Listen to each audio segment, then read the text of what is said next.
Welcome to சந்தா சமையல். நம்ம இன்றைக்கி கேரளா உண்ணியப்பம் எப்படி செய்கிறது பார்க்கலாம். 200 கிராம் அளவு பச்சரிசி எடுத்திருக்கேன்.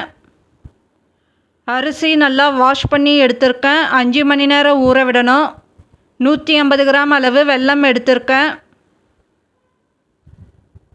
இப்போது தண்ணி சேர்த்துக்கலாம்.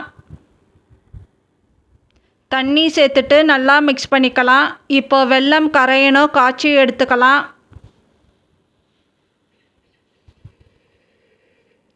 இப்போது வெல்லம் காய்ச்சி எடுத்திருக்கேன், ஆற விடணும்.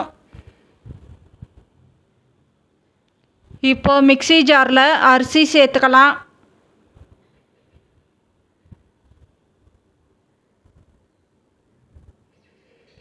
மூணு ஏலக்காய் சேர்த்துக்கலாம். 2 வாழைப்பழம் சேர்த்துக்கலாம். பேக்கிங் சோடா 1/4 டீஸ்பூன் சேர்த்துக்கலாம்.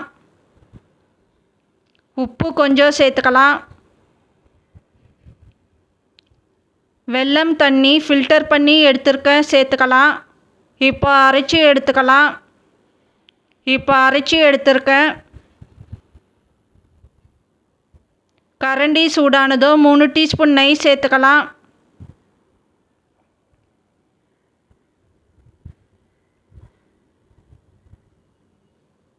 தேங்காய் சின்ன பீஸாக கட் பண்ணி எடுத்துருக்கேன், சேர்த்துக்கலாம். தேங்காய் செவக்க வறுத்துக்கலாம்.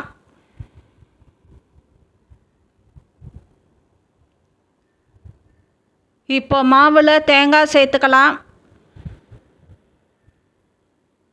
தேங்காய் சேர்த்துட்டு நல்லா மிக்ஸ் பண்ணி எடுத்துக்கலாம்.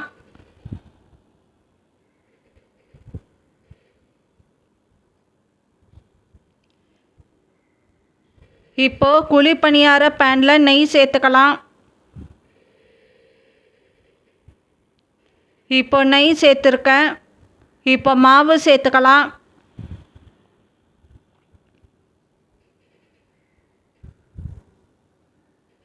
இப்போ மாவு சேர்த்துருக்கேன். இந்த பக்கத்தில் கோல்டன் ப்ரௌன் கலர் ஆகணும். லோ ஃப்ளேமில் வச்சு பண்ணிக்கலாம்.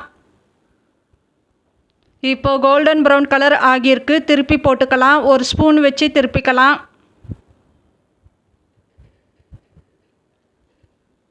இப்போ திருப்பி போட்டிருக்கேன். எல்லா பணியாரமும் இந்த பக்கத்துலேயே கோல்டன் ப்ரௌன் கலர் ஆகணும். இப்போது 2 பக்கமும் கோல்டன் ப்ரௌன் கலர் ஆகியிருக்கு. ஒரு பிளேட்டுக்கு மாற்றிக்கலாம்.